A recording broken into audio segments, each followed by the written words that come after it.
You say in the very first chapter, the time to discuss those 4 years in the White House, so much that I've avoided letting myself think about is now. What do you mean by that? Well, I think maybe some of the challenges that Joe and I faced, and it goes so fast, Rita. I mean, those 4 years just move so fast. We did so much, and I'm so proud of what Joe's administration accomplished. And so it was kind of, after I got out of the White House, it was more time to breathe and tell my story of how I felt about being there. The opening line of the book is, once you lose a child, nothing can hurt you. So what about that?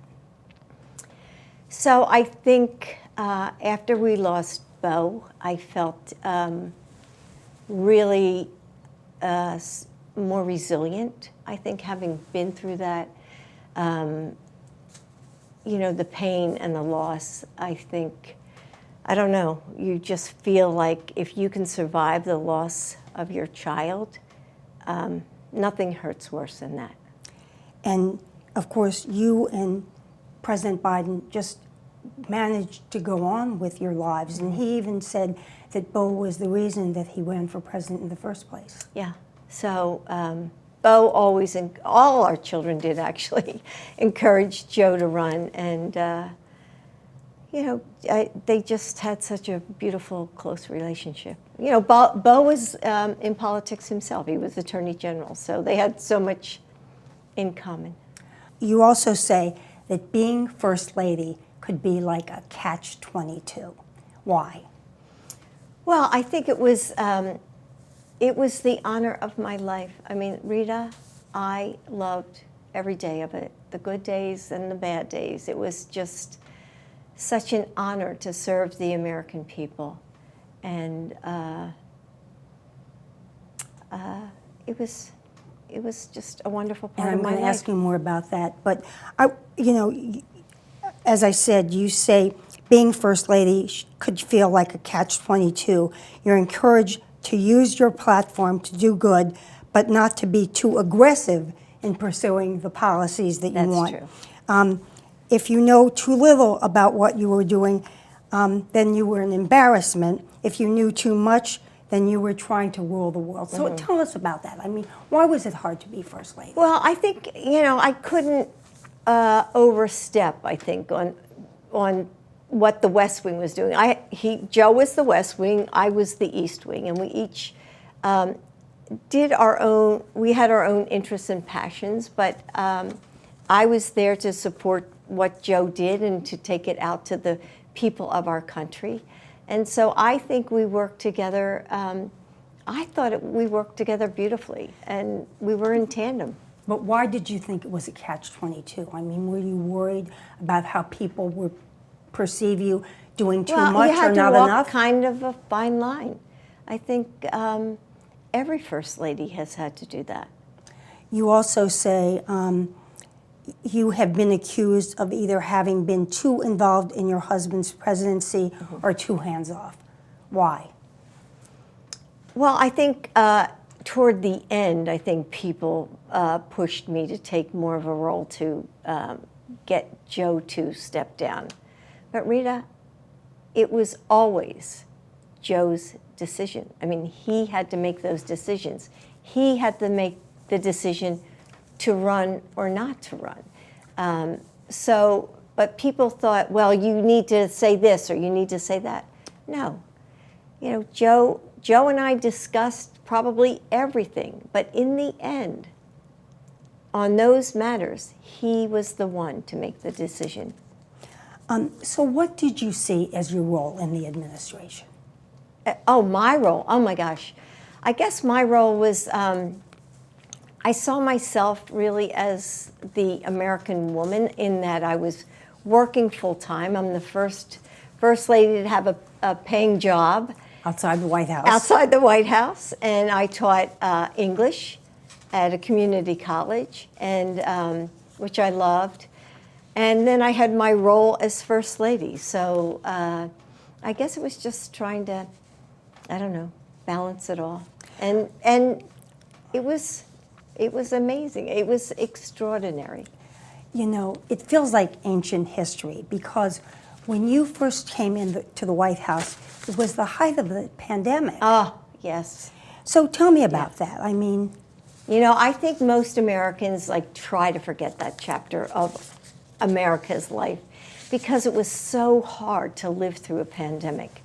But Joe came in and he picked up the pieces and he made sure that shots got in the arms and the vaccine got in the arms and that schools reopened and he turned things around. And the first year that we were there, that was my job. I mean, I hadn't anticipated, you know, I thought we'd get into the White House and I'd go right to work with all the issues I cared about. But we had the pandemic. I had to make sure that this country healed physically and emotionally. you traveled the country trying did. to make sure that people got vaccinated, for example, right? Oh, yeah, almost every single day. I would go to many, many states and places and encourage people to get vaccinated. Dr. Fauci would travel with me, or Vivek Murthy would travel with me, Who was the... Surgeon General, and we did it. And your family was all around you in the White House, right? Yes, yes. What's more fun than coming to the Yes. White House? You know, they all like, Nana, I want this room, or I want that room, or they were there all the time, which was really fun to have our kids there, our grandkids, their friends. It Any was a other beautiful highlights part of it. you can remember, like, I can't believe I'm doing this or being here?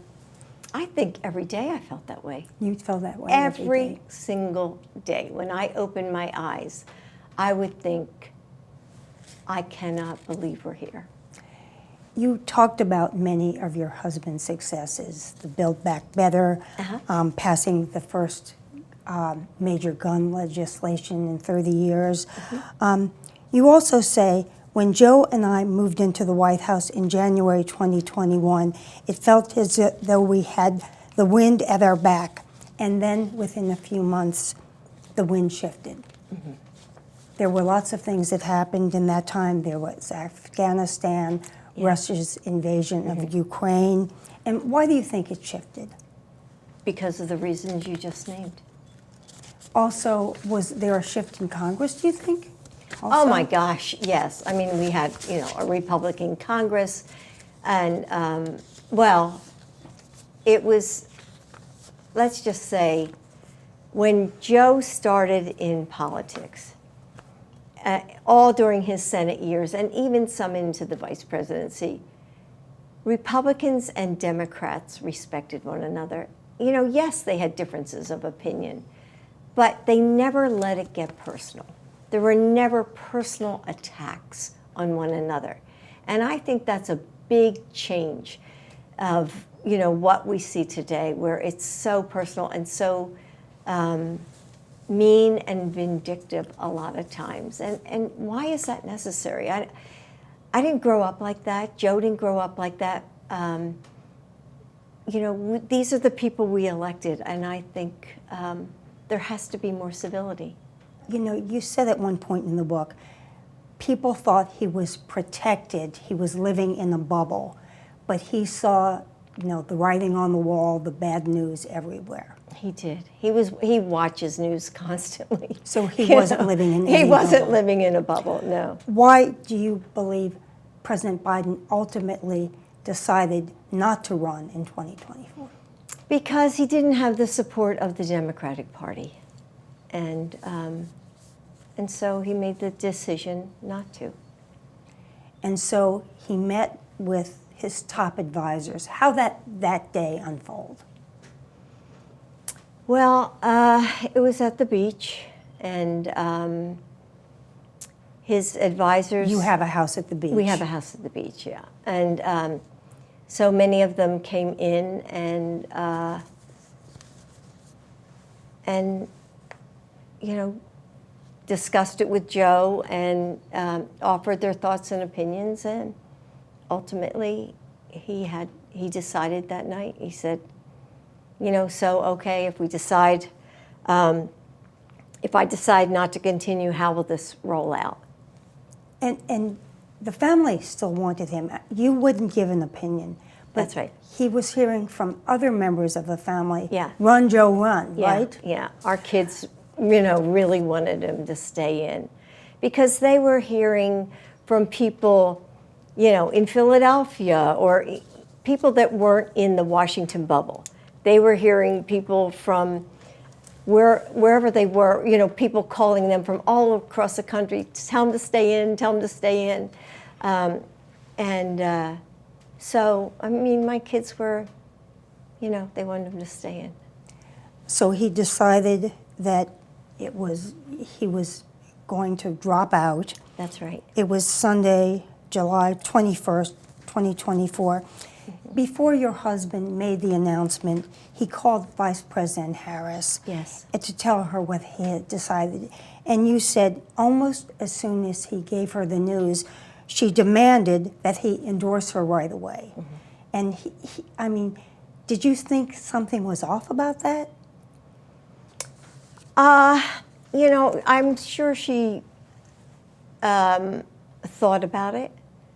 It wasn't like a call out of the blue. I'm sure with everything happening at that time, it had to cross her mind. So I think that's... But when you said it was back and forth because she wanted him to endorse her at the same time he announced that he was dropping out, and he wanted to just make the announcement of the dropout first, right? Oh, yeah, And sure. you said you even walked out of the room because it got too tense, maybe? Well, it was just, I'm telling you, it was so hard. This is what Joe had worked for all his life. He loved being a statesman. He loved the job of helping the American people. And to give it up, Rita, he did it for over 50 years of his life. That's a long time. And so at some point, when all of this is going on, it gets a little overwhelming. And yes, I had to walk out. You went all out to get Vice President Harris elected, right? Oh, all out. I was out on the trail I think every single day. I traveled the entire country. And, that the night, the election night, I was certain she was going to win. You were. The excitement for her and the crowds and, how people rallied around her. And I truly felt that she was going to win. I was shocked she didn't win because I think she would be a good president. And I don't know. I went to bed. I couldn't believe that she had lost. I couldn't believe it.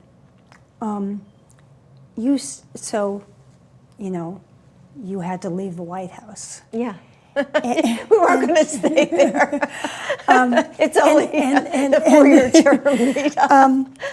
When President Biden won the 2020 election, the Trumps did not attend his inauguration.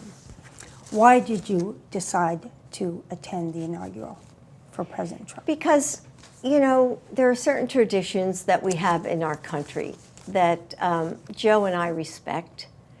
And they include the traditions that occur when an inauguration takes place. And we believe in those. And so we were still upholding the American traditions and values and what we think Americans expect from their president and first lady. So you say on the morning that you were leaving the White House, there was frost on one of the window panes.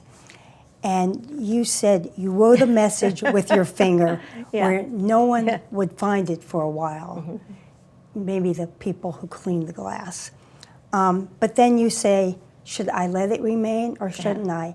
And you don't say what the message was. And Of course not. If you let it remain. I know. I'm going to have to keep you guessing. So you're not going to tell us? I'm not going to tell. No. Oh, no. Oh, No. That would spoil all the fun. So when you think about the country now, what do you think of the direction this country is going in now? Well, it's certainly not the direction I think Joe would have taken it in.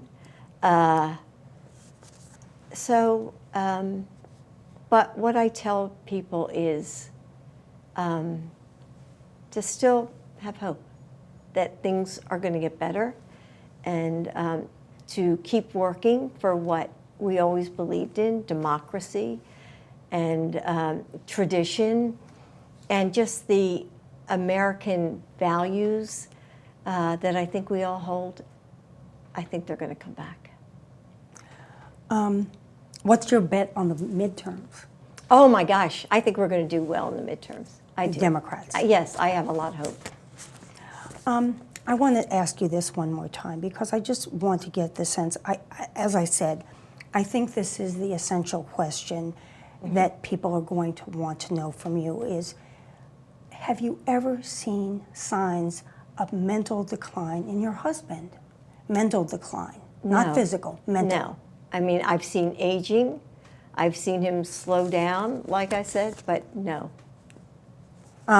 No, just one thing I wanted to ask you before I forget. I'm going to show some video, and you mentioned, the highlight of your, the White House. Was there any foreign trip that you just loved? Oh my gosh. Well, I hate to say loved, but the one of the trips when I went to meet Olena Zelenska in the Ukraine, and the war had started, and it was a very secret trip. And of course, she's married to the president. Zelensky. Yes. And I met her. I had to cross over the border in secret. We were in a war zone, and she knew I was coming, and so I can remember this so clearly.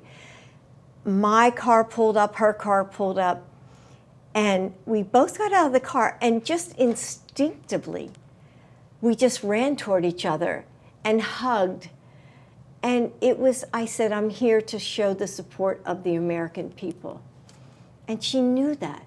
And it was just, it was so moving to be able to show her our support for them in this war that continues until this day. But she's so strong and brave. And, it kind of gives me the chills to think about it right now, to go back to that moment. And I hope that American women see me a reflection of themselves, in that they're trying to balance so many things, a job, their children, and whatever, maybe older parents. And I felt that I was doing that same thing. So I hope they see themselves in me. You advocated for free community college. I did. And your husband left that out of a bill that he was passing.